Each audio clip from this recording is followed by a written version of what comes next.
Muitíssimo obrigada, professor Paulo, professora Roseli, professor André, professor Luciano. Acho que todo mundo aqui sai mais enriquecido desse painel. O tema das ciências na educação é um tema muito atual e muito imprescindível para o desenvolvimento do nosso país. E eu acho que todos os estudos apresentados aqui têm feito uma contribuição muito grande para que a gente possa continuar produzindo e enriquecendo a nossa educação. A gente vai para o painel final do dia de hoje. Eu gostaria de novamente chamar à mesa os professores e diretores do Centro Lehman de Stanford, professor Paulo Blickenstein, que desceu e vai subir de novo só para esticar a perna, o professor Martin Carnoy, o professor David Plank, o professor Eric Beringer. A gente está entrando agora num ciclo eleitoral e é muito importante que a gente pense o que vem pela frente, né? Então, a ideia dessa mesa é que a gente possa pensar quais são os desafios da educação nos próximos 4 anos, torcendo para que tudo dê certo, ou que seja o menos pior, pelo menos, mas vai dar certo. E para mediar essa mesa, eu vou convidar a Ana Paula Morales, que é pesquisadora associada ao Laboratório de Estudos Avançados em Jornalismo da Unicamp, com pesquisa na área de percepção pública da ciência e tecnologia. Ela é coautora do livro Discurso dos Indicadores de Ciência e Tecnologia e de Percepção de Ciência e Tecnologia, e é autora de artigos e capítulos de livro sobre comunicação de ciência, educação e saúde. A Ana Paula também é editora executiva da revista Ciência e Cultura da Sociedade Brasileira para o Progresso de Ciência. Então, por favor, professor Martin está chegando e a gente pode começar a mesa. Obrigada. Está falando? Tá. Boa tarde a todos. Meu nome é Ana Paula. Só relembrando que essa sessão também a gente vai ser baseada toda em perguntas, então, por favor, escrevam e entreguem para as meninas o que a gente for perguntar no final. A gente combinou que, primeiro, a gente vai ter breves apresentações dos professores, de cerca de 10 minutos também, para falar sobre o tema dessa mesa, que é os desafios para a educação nos próximos anos no Brasil. Como a Bárbara disse, a gente está num período eleitoral, né? E a educação é amplamente explorada, geralmente, nas campanhas aqui no Brasil. Então, a gente vai ter a fala dos professores, inicialmente, depois a gente abre para a pergunta e para o debate. Então, começando com o professor Martin Carnoy, por favor. Eu acho que dois desafios mais importantes nos próximos anos são a formação de professores para melhorar suas possibilidades na aula. Porque, como explicou Maurício esta manhã, temos 2 posições sobre professores extremos. Que o professor é o problema e outro que não se pode tocar o que faz o professor na aula. Eu acho que as 2 posições os dois não têm razão, que o professor é parte de um sistema de trabalho e deve actuar em uma forma que é consistente com os objetivos do sistema. Naturalmente, o sistema pode ser muito eficaz, é verdade, mas a minha posição, personalmente, eu acho que tenho, ao menos, evidência qualitativa que o problema não é, como diz o Banco Mundial, a inteligência do professor. Eu acho que isto é uma posição falsa. Naturalmente, há um problema no Brasil de conhecimento de conteúdo, é verdade, mas os professores que graduam, terminam a universidade, são mais ou menos o 20% mais alto de capacidade do país. Por isso, se são ao nível mais baixo de todos os programas de pedagogia dentro 20% mais alto, são entre 18% e 20% mais alto de toda a população jovem do Brasil. Por isso, eu acho que é mais importante que a inteligência do professor, que eu acho que é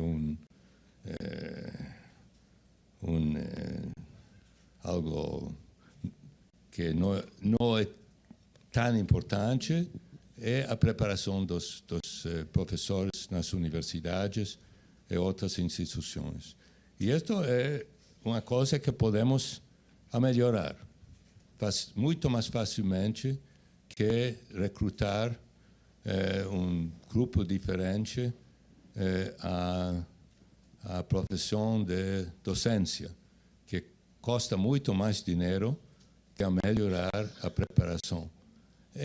O problema, neste caso, é que o professor é visto por muita gente como uma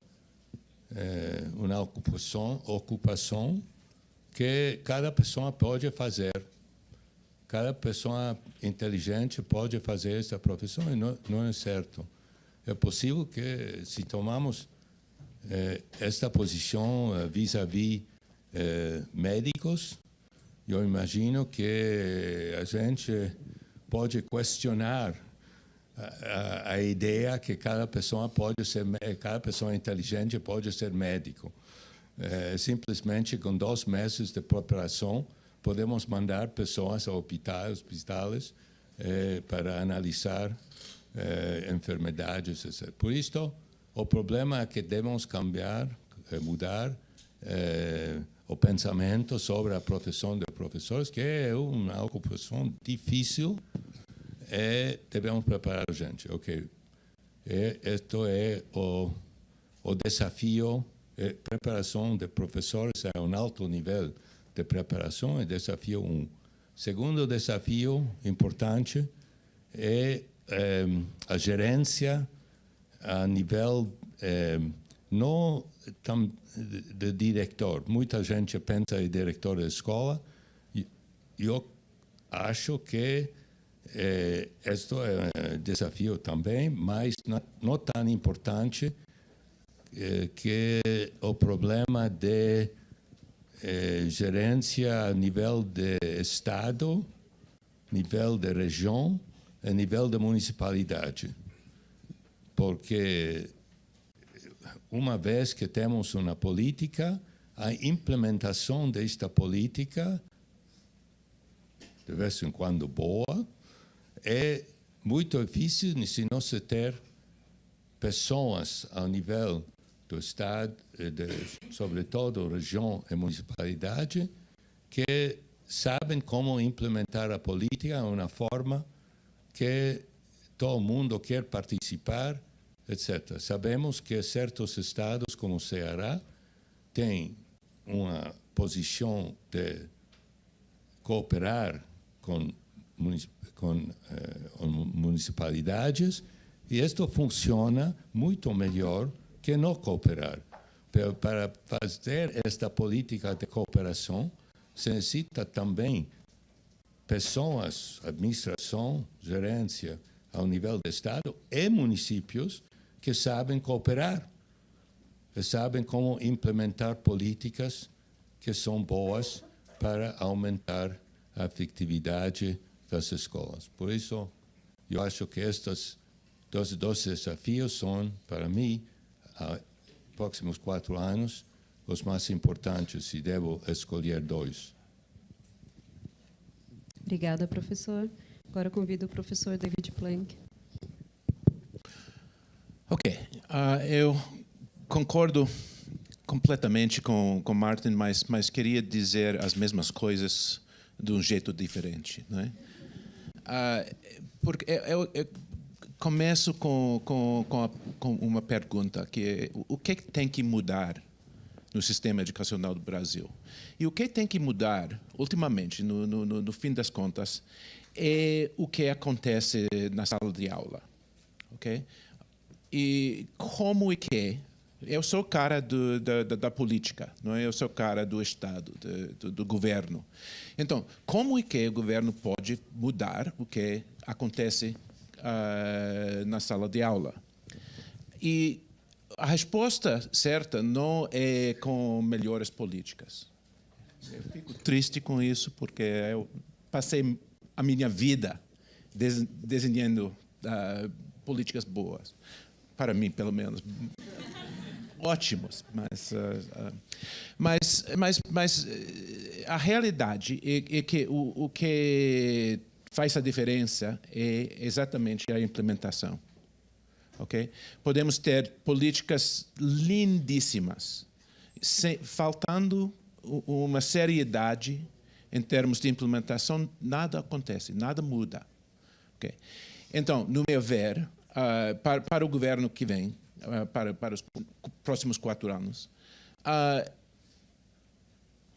a base nacional curricular comum é uma política boa para eles. Okay? E eu falo da base como alvo e como alavanca. Okay? É um alvo que define o que os alunos têm que aprender, o que o professor tem que lecionar na sala de aula. E alavanca. Okay. E alavanca em termos que a gente pode utilizar a base para mudar o que acontece na sala de aula. Faltando isso, a base é uma beleza, é uma coisa muito bonita que fica na prateleira e não muda nada. Okay? E podemos debater até o fim do tempo sobre a base. Tá ambicioso ou não, está suficiente ou não, mas não muda nada. É um debate vazio, não é? E o potencial da base é como alavanca, como instrumento para mudar o que acontece na sala de aula. Okay. Como é que a base pode mudar o que acontece na sala de aula? No meu ver, tem três oportunidades de mudar a instrução e aprendimento. Primeiramente, alinhar as avaliações com a base. Okay? Agora temos IDEB, temos Enem, ficam desconectados com os standards, com os padrões. Não é? Então, são importantes, são muito importantes, são poderosos em termos de o que as escolas fazem, do que os municípios querem que as escolas façam, do que os estados querem. Mas são desconectados. Os professores procuram boas notas no IDEB, mas sem um mapa, sem uma ideia do como é que as avaliações são ligadas com o que acontece na sala de aula, ou do que eles dão para os alunos seus. Okay. Alinhar avaliações, eu acho que o Estado tem a vontade, pelo menos, de alinhar melhor os standards com as avaliações, mas é uma alavanca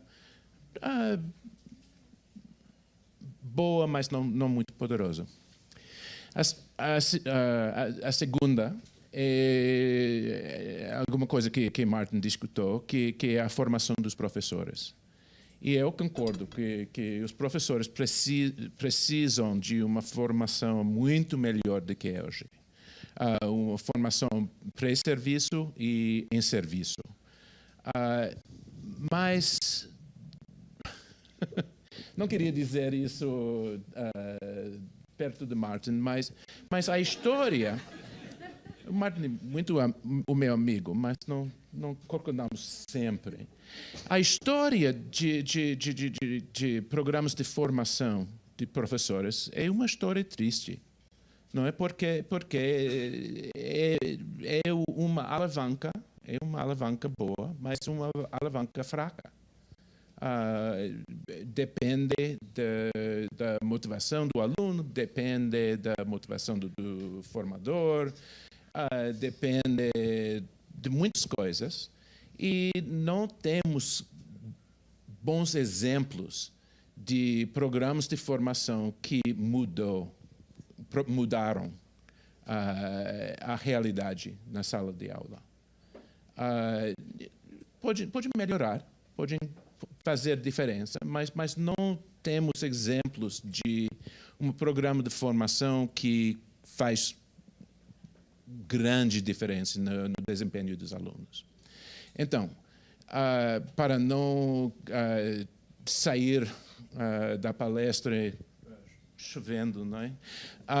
Eu acho que a alavanca mais prometente, mais poderosa para mim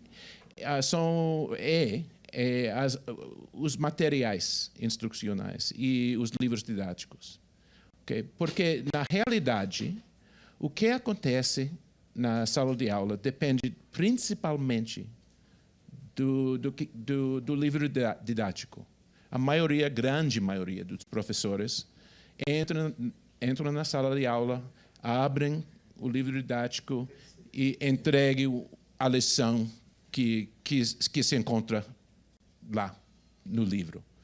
Então, para realizar a promessa da Base Nacional, para mudar o que acontece na sala de aula, eu acho que a gente tem que entrar diretamente na sala de aula, e o jeito de fazer isso é de mudar o livro didático e de prover para os professores livros alinhados com a base, com os padrões, e materiais instrucionais, lesson plans, coisas assim, materiais auxiliares que apoiam o trabalho do professor, que podem mudar, que vão mudar o que o professor entregue para os alunos.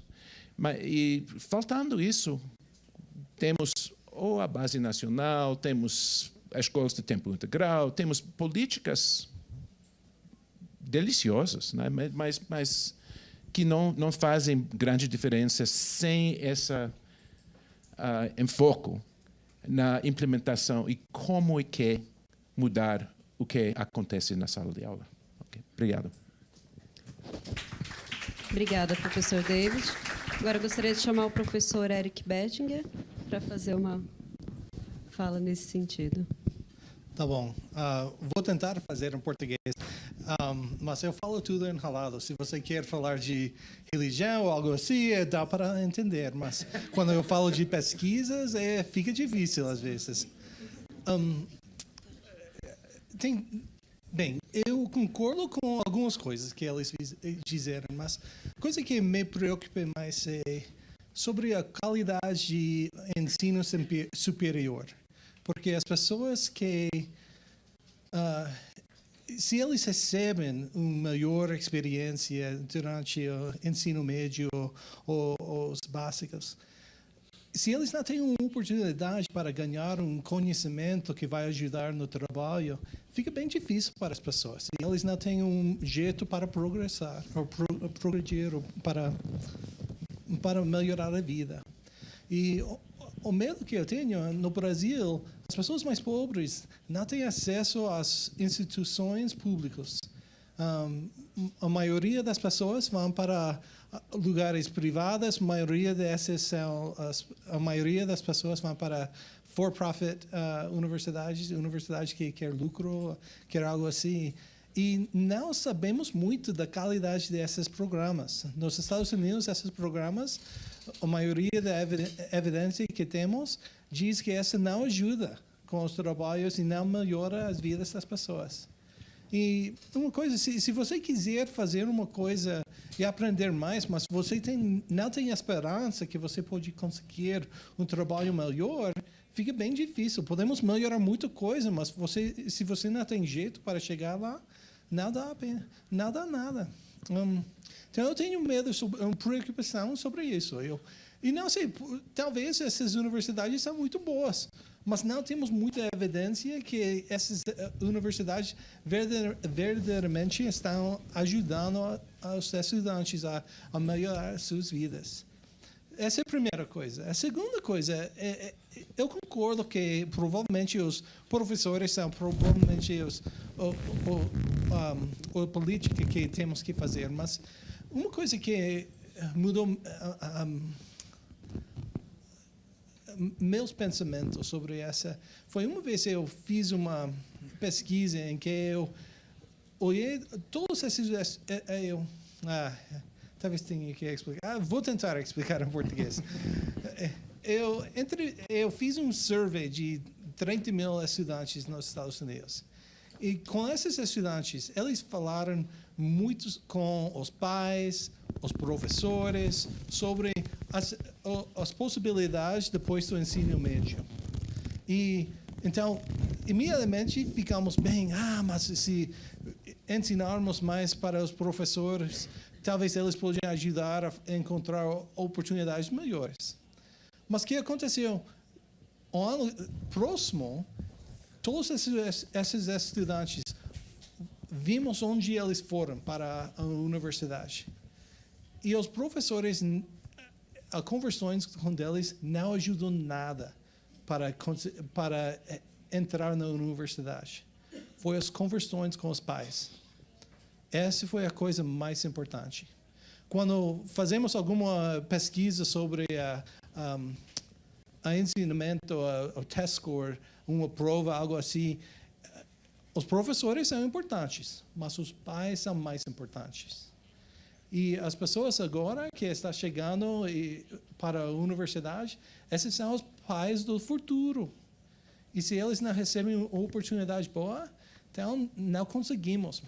Uma parte porque fizemos essa SMS, esses estudos que apresentamos hoje, foi porque achamos que tem uma oportunidade para conversar com os pais, para ensinar os pais, para ajudá-los a melhorar a situação dentro da casa. Se melhorarmos essa situação, que é bem difícil a fazer, podemos melhorar o que acontece depois. Se não recebemos essa ajuda dos pais, nunca vamos dar esperança para muitos estudantes. Ensinando, ajudando os pais é uma política que não podemos fazer. É bem difícil para dizer, mas você tem que fazer isso para seu filho. Mas é uma oportunidade para nós. Se podemos encontrar algumas oportunidades para ajudá-los, podemos fazer que quando ensinamos e treinamos os professores melhores, o trabalho que eles fazem vai ter um impacto que é mais longe, que pode verdadeiramente ter uma melhorar a vida no longo prazo. Então, eu deixo aqui e podemos voltar depois. Obrigada, professor Érico. Agora convido o professor Paulo Blickstein, por favor. Obrigado. Bom, concordo com muitas das coisas que... Eu estou vendo que o Martin e o David já estão brigando lá sobre... Mas eu queria falar, então, de 3 coisas. Uma é, em termos de projeto de educação para o Brasil, de política pública, a primeira coisa é a revalorização e a reformulação das escolas de educação nas nossas universidades. Hoje a gente vive uma situação em que todas as outras profissões dão palpite na educação. Os economistas, os engenheiros, os cientistas da computação. O que é bom, é sinal que as pessoas valorizam a educação.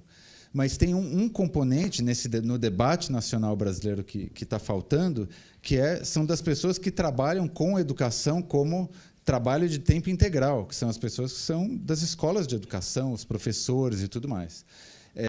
A gente precisa trazer de volta as escolas de educação para o debate, porque elas foram excluídas desse debate por diversas razões, pelo próprio status que a gente dá para elas nas universidades. Né? Nas universidades, a escola de educação é sempre a menos valorizada, é sempre do mesmo jeito que o professor a gente não valoriza, a gente também não valoriza as escolas de educação. E o que acabou acontecendo em função dessa desvalorização do conhecimento do educador, do conhecimento do pesquisador em educação, é que isso foi substituído pelo conhecimento de outras áreas, por exemplo, o conhecimento do economista, o conhecimento do estatístico e tudo mais, que são importantes, mas que são só parte do problema. Então, por exemplo, hoje no Brasil, se você as principais vozes que prescrevem receitas para a educação, que falam sobre como a educação tem que funcionar, que são ouvidas pela Globo, pelos ministros, são os economistas. Eu tenho vários amigos economistas, não tenho nada contra os economistas, são, na maioria dos casos, ótimas pessoas, mas o balanço de poder, o meu ponto aqui é que o balanço de poder está desproporcional, a gente está desbalanceado. Agora, do outro lado, as escolas de educação precisam ser mais inclusivas, elas precisam aceitar o engenheiro que estudou educação e que quer ser pesquisador em educação, o economista que quer ser professor na escola de educação, o estatístico, o cientista que quer estudar o ensino de ciências na escola de educação, e muitas vezes é impossível você entrar na carreira de educação, como pesquisador, como professor, se você não fez pedagogia, mestrado e doutorado do jeito tradicional. Então, acho que é um problema dos dois lados. Mas, se a gente não resolver esse problema, a gente vai estar sempre ou indo muito para o lado quantitativo, econométrico da educação, ou muito para o lado sociológico, filosófico das coisas, e vai ficar perdido nesse debate, porque as duas coisas são importantes. Então, essa é a primeira coisa. A segunda é a questão da pressa e do tempo de implementação e de maturação das coisas. Então, como todos aqui falaram, a base curricular é uma grande conquista para o Brasil.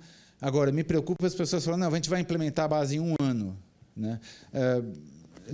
Na Califórnia, que o David pode dizer quantos bilhões de dólares, não milhões, bilhões de dólares foram investidos na implementação só em 3 disciplinas, que é matemática, ciências e inglês. Só em 3 disciplinas foram bilhões de dólares numa implementação que já demora 4, 5, 8 anos. 8 anos. Na Califórnia, acho que a Califórnia é a 5ª economia do mundo, não é? É só o estado da Califórnia. Então, achar que no Brasil a gente vai implementar a base em 2 anos ou em 1 ano é uma fantasia. A gente não vai.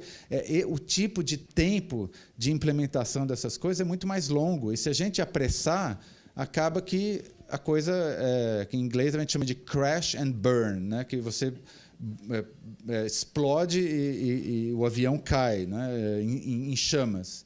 Então, eu acho que a gente tem muito cuidado com essa questão de achar que, não, agora é só a gente pega uma pessoa em cada estado, que vai ser o coordenador, dá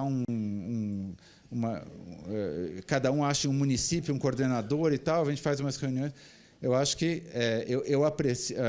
eu acho que é importante ter essa pressa, e eu acho que é uma coisa boa, que a gente agora tem essa pressa de fazer as coisas acontecerem. Mas também ir além do que é possível um sistema responder, eu acho que é problemático. A gente precisa saber que, infelizmente, como na saúde e tudo mais, a gente já, bom, em 2 anos a gente vai ser parte do time de primeiro mundo dos países de educação. Infelizmente, a gente está atrasado e a gente vai demorar uma geração para recuperar isso. Mas a gente precisa reconhecer esse tempo e planejar para esse tempo. E eu não sei mais bom, o negócio parou de contar lá, então você me fala, porque acho que era o tempo ainda do Eric. Mas... E a outra coisa, só terminando esse ponto, é que a gente tem que ter uma cultura de implementar, avaliar e refinar. Então, por exemplo, a questão da educação conectada, da política de educação conectada. A primeira leva de projetos provavelmente vai ser ruim, mas tudo bem, porque se a gente tiver na cabeça que isso é só a primeira leva, daí a gente pega esses projetos, avalia, ajuda os professores e pesquisadores a melhorar os projetos para o próximo ano e fala, está aqui recursos para você investir em pesquisa, investir... Então, as coisas, aos poucos, você vai formando as pessoas que vão criar novos programas. Não adianta você falar, não, a gente vai avaliar e o que não funcionar, a gente vai rejeitar, porque agora a gente avalia tudo e tal. Tudo bem, mas se você não dá subsídios para as pessoas melhorarem os projetos nunca vão melhorar. A gente vai avaliar e o programa não vai dar certo. Então, a gente tem que ter essa mentalidade de pesquisa e desenvolvimento. A porcentagem Em relação ao tamanho da indústria, isso é uma coisa que o David sempre fala, em relação ao tamanho da indústria educacional, a porcentagem que a gente gasta em pesquisa e desenvolvimento é ínfima. Se você fizer isso na indústria automobilística, por exemplo, os carros teriam 3 rodas, a direção atravessada, tá? Porque a porcentagem que se gasta em qualquer outra indústria, mesmo na medicina, em pesquisa e desenvolvimento, é pelo menos 10 vezes maior do que a gente gasta em educação. Então, a gente precisa gastar mais dinheiro em pesquisa e desenvolvimento. Tem essa mentalidade que a base, a que a gente tem agora, é só a primeira versão da base. Não acabou o trabalho da base. Não é, ok, mission accomplished. É a primeira versão. Agora a gente tem... Cadê, por exemplo, a equipe no MEC que está revisando a base, que está preparando a próxima base daqui a 5 ou 10 anos? Não existe. Quer dizer, eu não ouvi falar. Mas precisa ter equipes permanentes avaliando esses documentos, melhorando. Eu falei alguma coisa errada aqui, o David não gostou. Eu também adoro. Acho que foi o ministro que fez essa... E, finalmente, eu queria falar, agora que o tempo está... para terminar, de um fenômeno que alguns chamam de lei de Campbell, da tirania das métricas. Nem tudo que interessa pode ser medido. Por exemplo, se você é um diretor de cinema e você viu uma cena lá, os atores... A cena não foi boa. Vamos fazer de novo? Você não vai falar, vamos pegar e medir aqui estatisticamente o número de palavras que cada ator falou, porque esse diretor tem 20 anos de experiência, ele não precisa medir toda vez o que está acontecendo, ele já sabe, ele é um profissional com experiência e ele sabe avaliar se uma coisa é boa ou não pela experiência que ele tem. Isso é verdade em medicina, é verdade em educação e tudo mais. Então, é uma falácia achar que o que não pode ser medido não pode ser melhorado. Não, pode ser melhorado, mas nem sempre com métricas quantitativas e estatísticas. Tem coisas que são ótimas para esse tipo de métricas, tem coisas que você precisa de profissionais altamente experientes, altamente qualificados, que saibam como melhorar programas. Que medicina é assim também. O médico, às vezes, ele não tem todos os dados para fazer o diagnóstico, mas ele sabe, porque ele já viu 20 casos como aquele.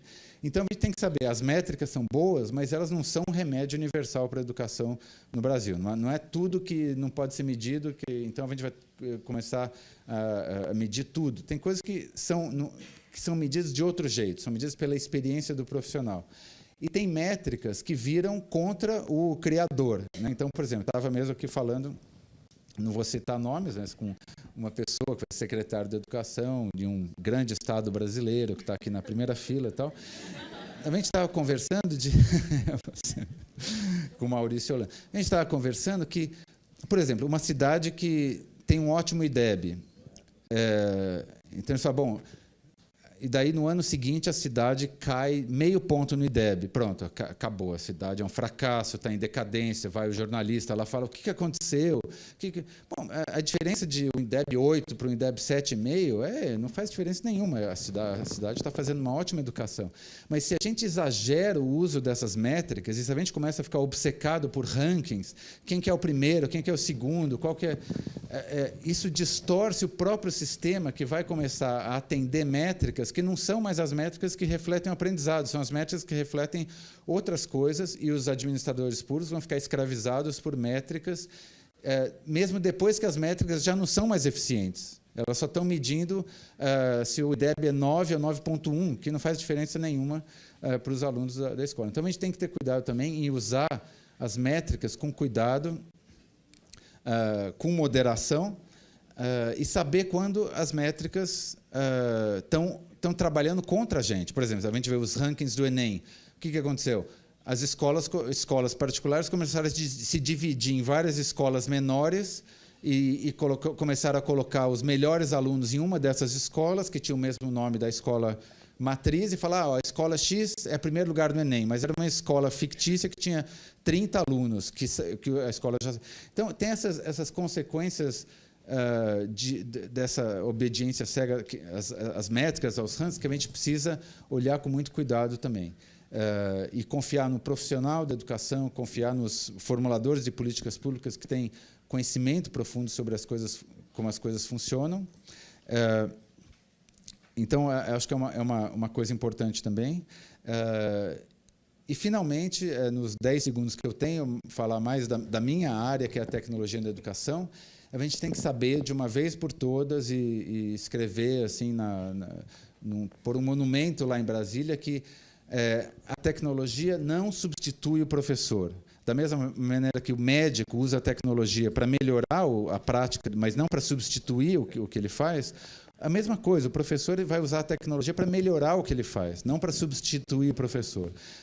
Essa ideia de que a tecnologia vai baratear a educação, vai ser tudo de alta qualidade a custo zero, isso não existe, né? Talvez daqui a 300 anos, quando todos nós tivemos na nuvem lá, como imagens digitais dos nossos cérebros, talvez, mas no momento a gente precisa do professor na sala de aula, a gente não pode deixar que as empresas de tecnologia colonizem os governos com propostas absolutamente fantasiosas e sem pesquisa nenhuma e vendam produtos que não têm eficácia nenhuma, prometendo que vai baixar custo, substituir professor e tudo mais. A gente precisa ficar muito atento a isso, porque em época de eleição a gente sabe como as coisas funcionam. Então, são esses os pontos que eu queria falar, mas também com muita esperança de que o fato de vocês estarem aqui e o fato de a gente estar tão preocupado com a educação nos últimos 10, 15 anos, e acho que a Fundação Lehman e outras fundações também que estão investindo pesadamente nisso, eu acho que, para mim, me dá muita esperança, porque isso nunca existiu no Brasil, uma energia tão grande para a gente querer melhorar a educação, para a gente querer fazer a diferença, essa pressa, essa urgência e essa conscientização que é o nosso único caminho para um país melhor. Obrigado. Obrigada, professor Paulo. Já temos uma pergunta ou direito de resposta. Na verdade, eu até peço desculpas por estar tão inquieto e é que eu tenho que sair, senão eu corro o risco de perder o voo. Mas aí também eu quero começar assim, declarando minha alegria e minha honra de discordar de todos os quatro. Bom, eu queria só pontuar algo que eu vi e do qual eu participei, que eu acho que concorda com tudo que foi dito, mas coloca a coisa em outros termos, que é a experiência lá, que já vai, podemos dizer, bem madura, de política municipal de educação do município de Sobral, né? Que o que fez diferença na política de Sobral é que a gente não escolheu uma alavanca, mas que a gente tentou construir um sinal coerente para cada uma desses pontos que podem ser alavanca. Então, tinha diferença no material do aluno, na formação e serviço do professor, que eu chamaria de formação para tarefa, no caso, né? Uma mudança na forma de selecionar, formar e acompanhar os gestores municipais e uma mudança na equipe da secretaria para ser tão capaz de apoiar quanto estava sendo capaz de exigir, né? E para isso, tinham duas mudanças contratuais. Uma, a mudança no contrato de trabalho. Você está aqui trabalhando num sistema escolar público e a sua obrigação é fazer esse sistema funcionar. E uma mudança no contrato de prestação de serviços. Secretaria Municipal de Educação e Escola Pública existe para ensinar criança e as crianças que mais precisam. E não há justificativa para a gente não ensinar todo o possível. Então, assim, a gente precisa fazer um contrato, ou refazer o contrato com a sociedade, no sentido de dizer assim, eu tenho altas expectativas sobre as possibilidades de aprendizagem das crianças pobres. E, de novo, eu espero que você, professor, com a formação que você tem hoje, faça mais e melhor do que você veio fazendo até aqui. Eu sei que todos esses inputs, né, são extremamente relevantes e, para uma melhoria mais profunda e sustentável, todos eles serão necessários. Mas, para romper a inércia e a perversidade dos resultados da escola pública brasileira, a gente tem que começar fazendo um combinado que é assim: vamos deixar de fazer de conta para tentar fazer o melhor possível, né? E isso tem a ver com essas decisões que eu falei, que são, no final das contas, são atos políticos. São atos políticos, são escolhas cidadãs e são atos políticos, né? Adoraria poder ficar aqui até o final, mas aí fica à vontade da gente se encontrar para continuar essa argumentação. Obrigada, professor. Bom, então, sintetizando um pouco, foram apontados vários desafios para a educação nos próximos 4 e vários anos, né? Entre eles, formação de professores, as avaliações, inclusive no contexto de uma nova base nacional comum curricular, o engajamento dos pais, o professor Érico falou, mas eu acho que de uma forma geral também, revalorização e abertura das escolas de educação nas universidades, material didático e assim vai. Então, eu vou juntar, no primeiro tópico, que é a formação de professores, juntar 2 perguntas e acrescentar uma minha. No contexto, foi falado que precisa ser mudada a formação dos professores. Do jeito que ela no Brasil, ela não dá conta. No contexto da nova base nacional, que tipo de mudança tem que ter na formação desse professor, que vai ter que aplicar essa base, né, se o professor de hoje está preparado ou não, e se ele não tiver, como ele deve ser preparado para isso. Eu vou juntar agora 2 perguntas nesse sentido, que apontar critérios mais rigorosos para a formação e para obter a licença para se tornar professor seria uma alternativa para melhora na qualidade na educação. E como uma pergunta direcionada ao professor Martin, que também vai um pouco não na formação, mas como podemos atrair mais pessoas para a profissão docente no Brasil. Se o professor Martin puder começar, e os demais.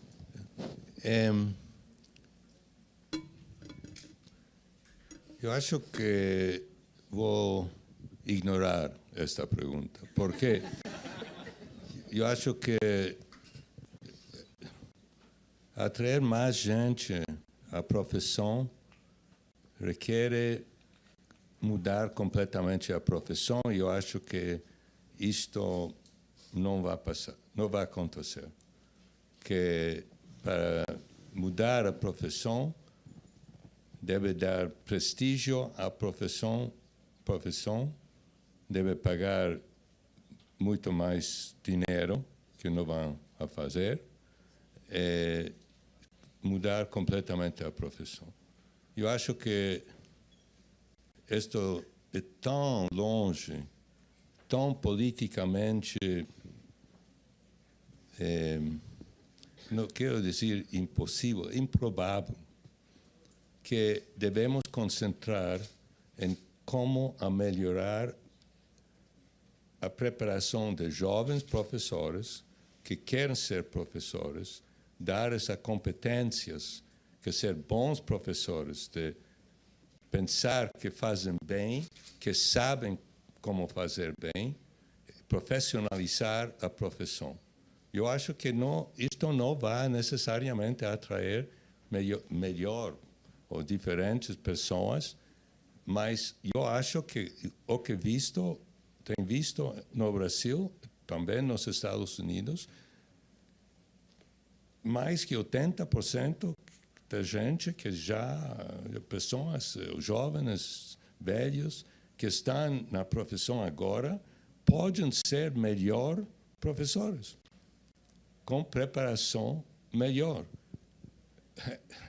Eu tenho muita surpresa que David pensa que livros de texto vão mudar a educação, porque como computadores, sem preparar a gente que usa os computadores, como os livros de texto, tem visto em África, em Sudáfrica, bons livros de texto, muitos bons, currículo muito bom, 6º ano, 6ª série. Os professores não sabem ensinar esse currículo. É muito bom, é a tecnologia boa, mas base nacional é melhor que era. Sem preparar os professores de usar base nacional, não vai mudar muito. melhores livros de texto sem professores que sabem ensinar. É a razão que a Califórnia agora tomou 3 anos sem avaliação, suspendeu a avaliação do Estado, provas do Estado, durante 3 anos, para preparar, formar os professores em serviço de como aplicar a base nacional. Não necessariamente vai funcionar, mas ao menos reconhecem que devem fazer isto. Televisa tem um projeto de pôr computadores, seus computadores nas aulas, na América Latina, em 5 países, incluindo o Brasil. E eu tenho falado com as pessoas da Televisa dos custos de implementar isto. 90% do custo é de formar os professores para usar seu método de implementar os computadores. E tem razão. Sem isto, nada vai acontecer, ou muito pouco. Esta ideia que os meninos vão usar os computadores sem ajuda, sem ensino, ou os professores vão usar livros de texto. Eu sei que você não pensa assim, mas a ideia de dizer que livros de texto são mais importantes para preparar os professores, eu acho que um bom professor pode usar ou criar seu próprio currículo, ou adaptar um currículo que existe, e hoje se pode ir na internet, consultar com outros professores que eles fazem. Um bom professor pode fazer tudo isto. Mas temos que preparar os professores para fazer isto. E vou fazer uma publicidade que Centro Lehman tem um projeto PED, que apresentamos o ano passado aqui, que agora temos 11 instituições, não mais, 14 instituições, 11 agora nesta. 12 agora, mas temos ano passado 2 mais, não? 7 que não participam. Continuam esse ano, mas... Sim, mais ou menos, em total são 14, 15, que já são universidades que participam em tentar de mudar a forma de preparar professores em serviço, especialização. Okay? Não tocamos ainda graduação. É muito mais complicado. Mas isto funciona. É pequeno, agora pequeno, mas pode ser muito mais grande. Podemos fazer isto. Mostramos que podemos fazer isto. É custoso. É Mercedes, não é Fiat. Mas se quer um Fiat, vai ter um Fiat. Se quer Mercedes, ou BMW, ou como se chama, Tesla, tem que pagar. Ok? E eu acho que isto é menos custoso que atrair um grupo diferente à pedagogia. É custoso, mas menos custoso que completamente mudar a profissão com salários muito mais altos, etc. Em todo caso, a gente que entra em pedagogia com Enem muito mais alto vai entrar em um mundo em que não sabem preparar professores. Que é o resultado disto? É ensinar para o Brasil. 2 meses de preparação, a gente não fica na profissão, porque é mais difícil. Não se pode entrar em uma aula com 2 meses de preparação. Inteligente, conhece o conteúdo, mas o trabalho é demais difícil. Sobretudo com os meninos que agora estão nas escolas públicas no Brasil. Muito difícil. Eu imagino que temos professores aqui, ou ex-professores, aqui em auditório. A minha mulher era professora há 40 anos. É muito mais difícil que faço eu. Queria dizer três coisas, 3 pontos. Primeiramente, adoro o programa de Stanford, o programa PhD, mas é pequena e custoso. Okay.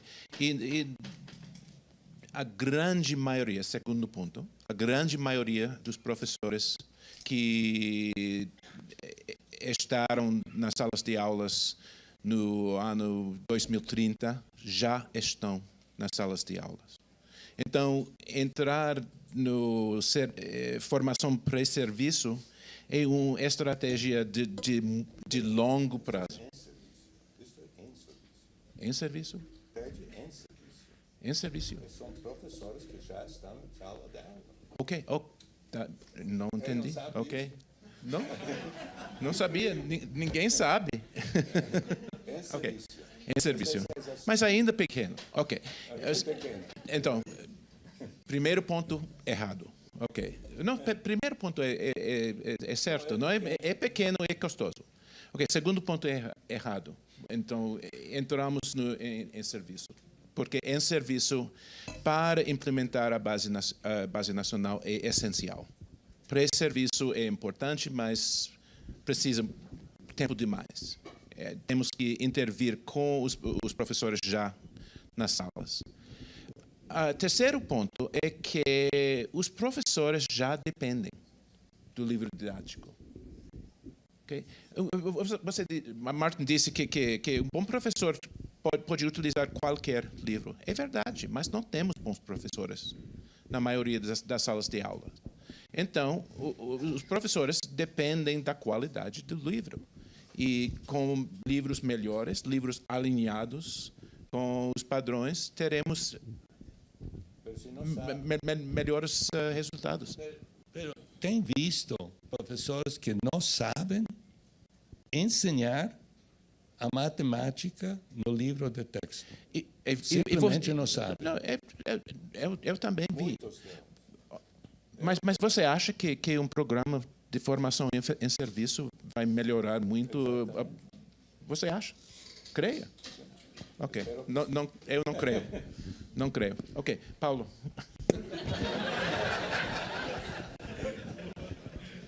Eu queria só fazer um rápido comentário sobre a questão da base. Eu acho que é importante também a gente não transformar a implementação da base num bordão. Assim. Então, tudo agora é sobre a implementação da base como se fosse um problema completamente novo, que a gente nunca tivesse enfrentado. Na verdade, 80% da base já estava nos livros didáticos, já estava nas escolas. Tem uma parte que é nova, mas uma parte que já estava por aí. Então, eu acho que a gente tem que...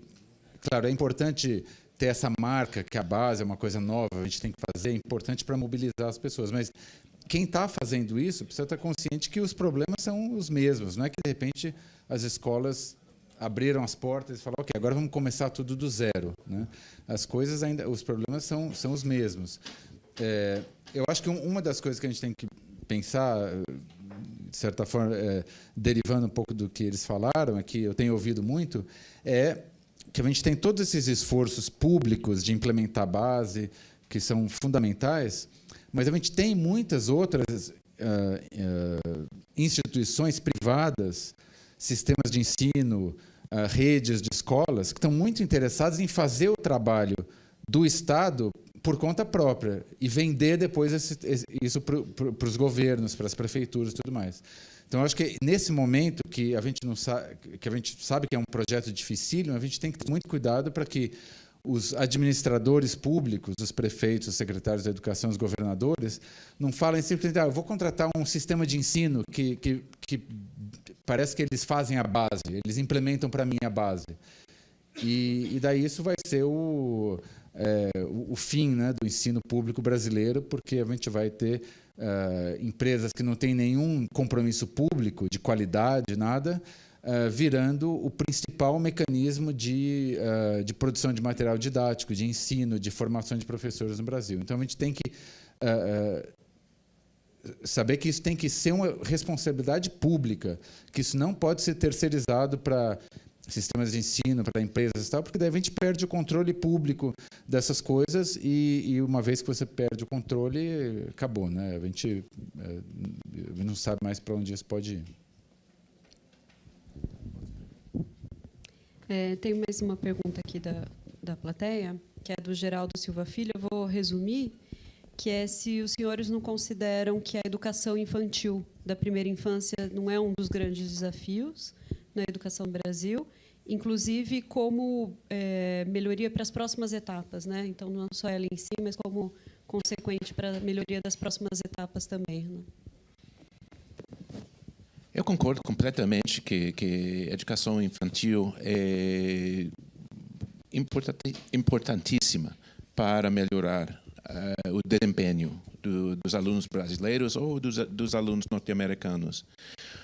O problema, eu não vou falar do Brasil, porque não conheço bem a situação aqui, eu vou falar da Califórnia. Okay?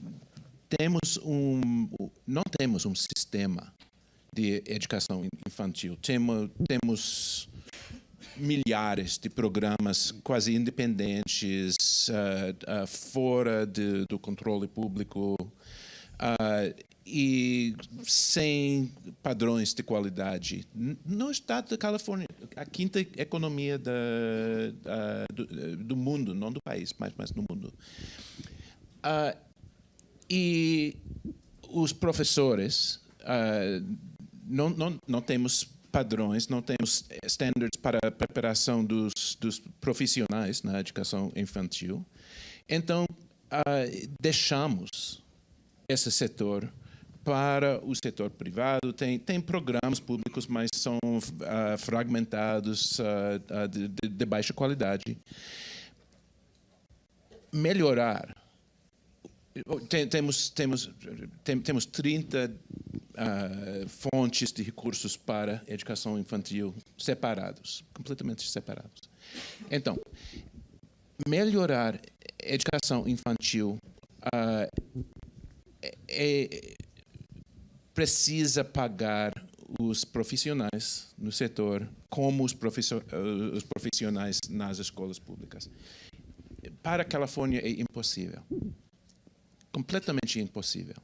Okay. Agora eles ganham mais ou menos um quarto, um terço do salário do professor da escola pública. E melhorar os salários, melhorar a preparação, recrutar gente mais qualificada, gente com desempenho educacional melhor, vai custar mais dinheiro do que o Estado tem. Então, infelizmente, não queria dizer isso, mas é um sonho. Porque neste momento, não temos dinheiro para apoiar as escolas públicas suficientemente. E até em Califórnia, não temos a vontade política, não temos os recursos para melhorar seriamente a qualidade da educação infantil. Então, no mundo ideal, desenhando um sistema educacional ideal, a gente gasta muito mais com as crianças de 0 para 3 anos, porque a oportunidade de aprender é muito maior para eles do que para os alunos nas universidades, por exemplo.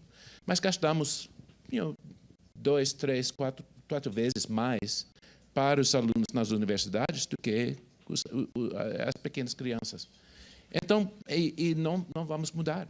Então, podemos sonhar que melhorar a qualidade do ensino infantil pode ser uma solução para os problemas do sistema das escolas públicas, mas nunca acontece. Temos dados do Brasil que as crianças que assistem à escola infantil tem desempenho mais alto que as crianças. Tem mais anos de pré-escolar, tem desempenho mais alto em as escolas elementares. Mas é um problema difícil porque não sabemos exatamente quais são. Não temos dados melhores. Não é causal, é correlação. Há muitos fatores que podem entrar. Mas, no Brasil, em teoria, tem pré-escolar. Uma coisa muito interessante. Temos feito um estudo sobre com Leonardo Rosa, eu creio que se foi, mas que mostra que a reforma de 9 anos que mudou o último ano de pré-escolar para primeiro ano elementar, teve um efeito bastante grande, para mais ou menos como este experimento de avisar os pais sobre a ausência. Ponto 1, deviação estándar. Ok. O interessante é que não custava nada. Simplesmente dictaram que o último ano de pré-escolar agora é o primeiro ano de... os professores se adaptaram, aplicaram um currículo de primeiro ano de elemental, de primeira série. E tinha um pouco de ajuda muito aleatória de estados e municípios, como fazer, mas mal implementado. Podemos dizer que quase não custou com nada. Agora, o que implica? Implica que possivelmente, eu não digo que é necessário, temos dados dos Estados Unidos que introduzir às crianças de 5 anos mais elementos acadêmicos, sobretudo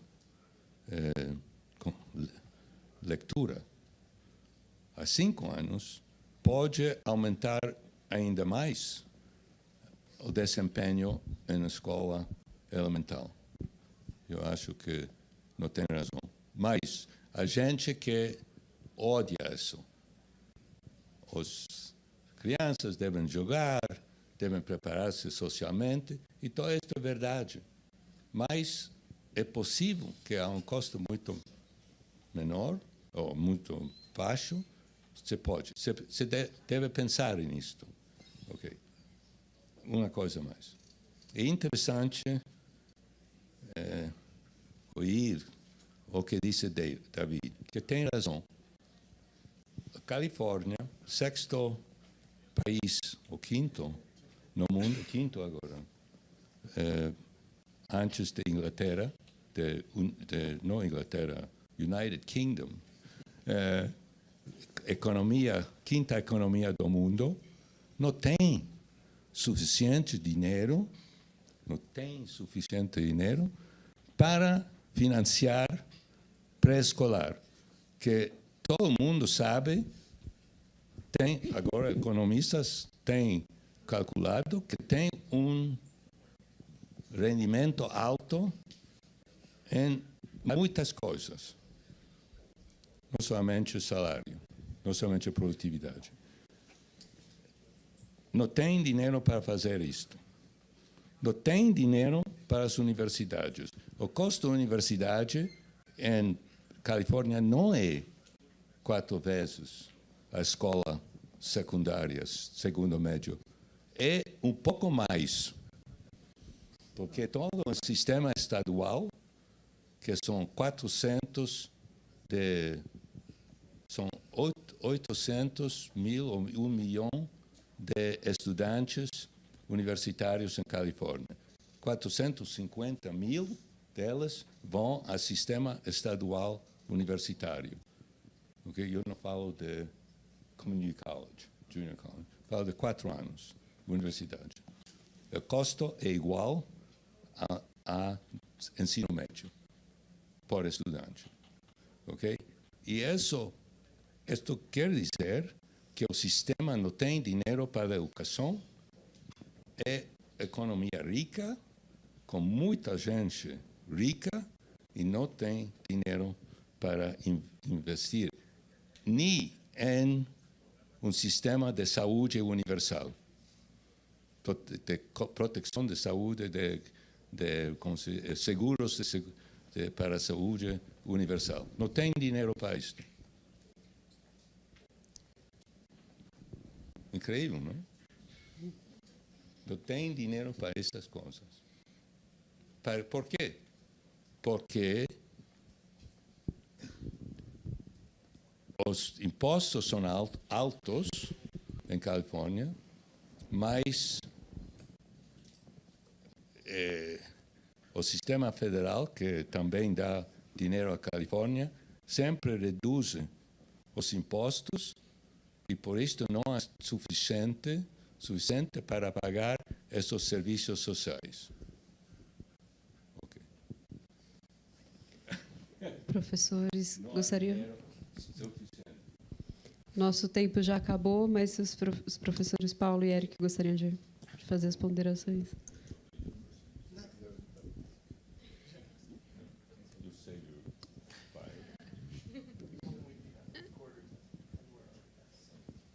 Ok, então agradeço aos professores Paulo, professor Eric, professor Martin, professor David pela ótima mesa e a todos que participaram também com perguntas. E agora a gente segue para o encerramento. Obrigada, professores.